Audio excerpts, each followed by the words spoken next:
Dumelang, and welcome to Brandtg, a combination of branding and strategy.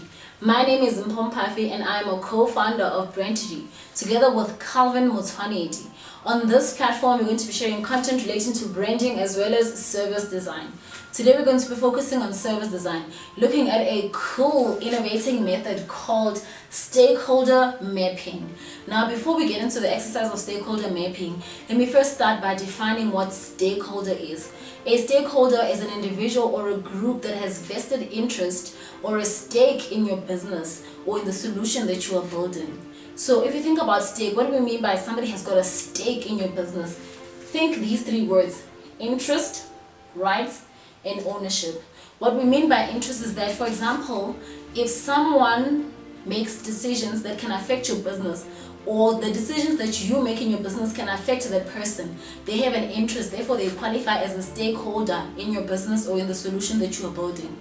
For example, if any business decides that in the end of the year they don't give their employees bonuses because maybe coronavirus affected the economy so badly, what would happen is that the people who are affected by that decision is the employees, therefore the employees qualify as stakeholders.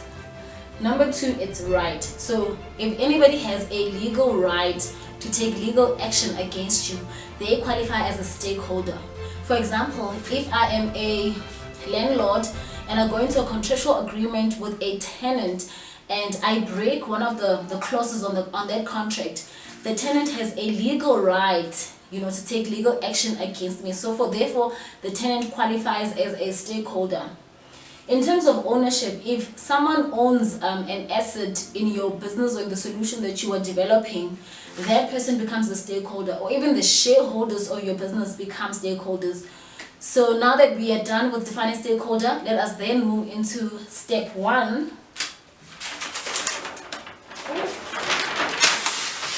So step one of the stakeholder mapping exercise is define your business problem, starting with how might we. For the purposes of this video, I'm going to be solving a high school academic performance problem. So my business problem is going to be how might we improve the academic performance of high school learners. If you are someone who has a YouTube and you want to turn it into a business, you could have a business problem that says, how might we increase the number of subscribers from 500 to 50,000? So depending on what business you have and what problem you're trying to solve, just try phrase it using a how might we. Step two of the stakeholder mapping exercise is make an exhaustive list of stakeholders. Now, the important thing about this one is that it has to be very human-centered. It has to be very people-centered. Because think about it. For example, if I'm going to say, for the purposes of this, the solution that I'm trying to build, if I say, oh, the Department of Education is my stakeholder. Yes, I'm correct, but I can't exactly go interview the Department of Education. So I have to be very specific and very human-centered and say, who at the Department of Education am I going to interview? Is it the Minister of Education? Then cool, then I write that on the list of stakeholders. I can also just say, the school governing body, who maybe the chairperson of the school governing body. So it has to be very human centered, because this list of stakeholders has to be people that you are going to interview, right? So I have here learners, teachers, principal, clerk, parents, local business owner, bus driver, admissions lead, curriculum provider lead, technician, security, social worker or psychologist, and the marketing lead, and the chairperson of the school governing body. So you've noticed that I've really made a very, very long stakeholder list. I've included the internal and the external stakeholders, so it's very important that you make a very long list. Step three of the stakeholder map exercise is now creating your stakeholder map. So number one, I drew these little icons, human icons, to really just focus my mind on people. It has to be very human-centered and very people-centered. That's why I drew these. Then number two, underneath each, I then write the titles, obviously, of the stakeholder. Like I've got learners, teachers, social worker, curriculum provider lead, principal, parents, finance lead, and all of them. So I map out all of them, right? And then I make a little blurb and write their mindsets, what I think their mindset is. And this is obviously based on my own assumptions. So for me, under learner, I think this is what the learner is thinking, right? This is the mindset, is that they want to pass with distinctions, but maybe they're struggling with maths. The teacher also, they want their kids to pass. The principal's mindset is that they want a best performing school. The finance lead's mindset could be to balance the school's finances.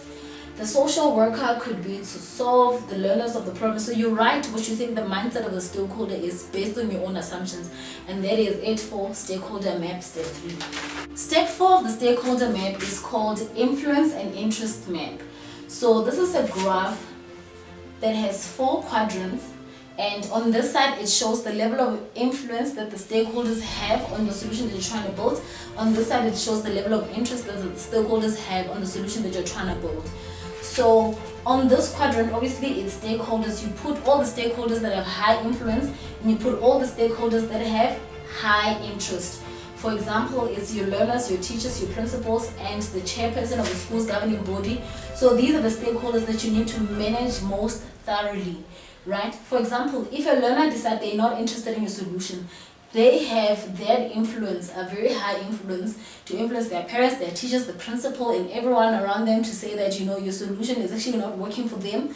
So they have that influence to make your business not to become successful. So these are the stakeholders that need to be managed most thoroughly. Then here is the stakeholders that you need to meet their needs, right? For example, I have here, I've jotted down curriculum provider lead.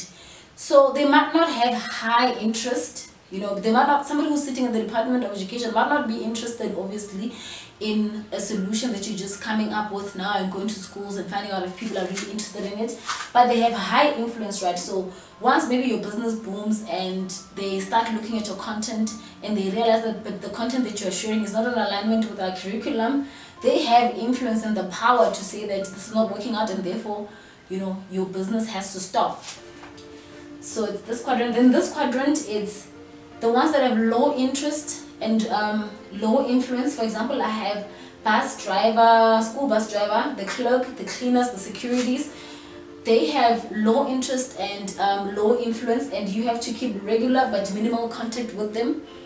And here you have keep completely informed, which are like the parents, the local business owners, the social workers. So they might not have much influence in them stopping your solution from obviously being like running, but they have a high interest, because if you think about it, parents have a very high interest obviously in their kids passing with distinctions or passing very well, performing very well. So they have a high interest, but they might not have much influence. So what you do is you then focus on these 3 quadrants. You might choose 2 here, 2 here, and 2 here to go and conduct interviews with, so that when you build your solution, you're not building it on assumptions, but you're building it on real data.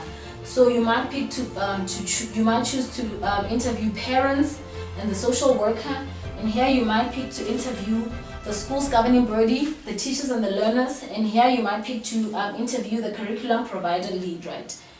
And step 5. Step 5 of the stakeholder mapping exercise, it's now doing interviews. It is very key that you prepare for your interviews, guys. So the stakeholders that you're going to be interviewing obviously are the ones that you've identified who have high interest and high influence on the solution that you are building. And so you would set up 30 to 60 minutes, obviously depending on the availability, the time. Set up the time, the place. You can do a phone call interview. You need to introduce yourself during the interview, tell them the purpose, and also start with like easy questions just to ease into the interview. Then now do like your follow-up questions, like why do you think this is so, and then do the wrap up and thank them for doing the interview with you.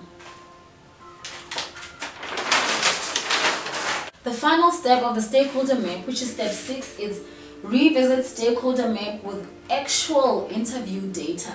So what this will help you do is that, let me actually go back to the stakeholder map, because step 6 says that you must revisit the stakeholder map with actual data, right? So what this will help you do is that now you look at the mindset that you had jotted down based on your own assumptions. Now you look at it and you're like, looking at my data, Is it true that all students want to pass with distinctions and all students are struggling with maths? Now that you've done your interviews and now that you've done your research, you realize that but some students struggle with arts and culture, some struggle with agriculture, some struggle with life orientation, some struggle with physical sciences or English home language. So, students are different. And then you realize that, from a psychological point of view, others also use their left brain more and others use their right brain more, or others might have like low IQ or high IQ based on psychological development. And so you look at all these different mindsets, and the ones that are the same, yes, you keep them the way they are because it means that your assumptions were correct. But some of the assumptions that were incorrect, you now start inputting and filling in using the actual data that you got from the interviews, right? So the other thing that you might want to do is that you might look at, maybe during the interviews you identified that there were additional stakeholders who were also very key to the solution that you're trying to build. Let's say when you were interviewing the teacher then referred you to like the Minister of Education because they really liked your idea and they wanted to like roll it out in all the high schools in South Africa.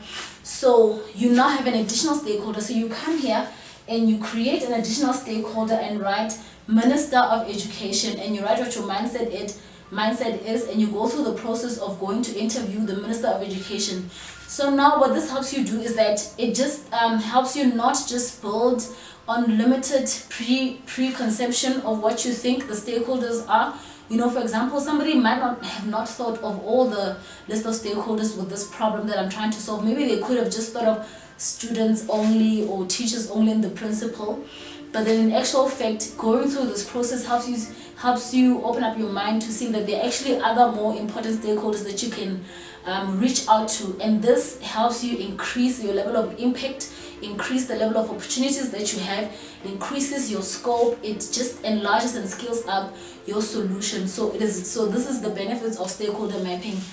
Now that you know about this innovating method called stakeholder mapping and you know what its benefits are, I hope that you will go back to the drawing board, look at your actual business and see what kind of problem you might want to solve and use this whole process of stakeholder mapping to actually solve for whatever problem you might be having. Or if you have an idea, don't just take your idea and take it to market, invest time, invest money in it and take it to market. Actually go through this whole process of doing the stakeholder map and interviewing people and using real data so that you actually solve the core problems, and also maybe you might have like other opportunities and add more value to the solution that you are building. So till I see you again with more and more methods, innovating methods on Brand2G. Bye.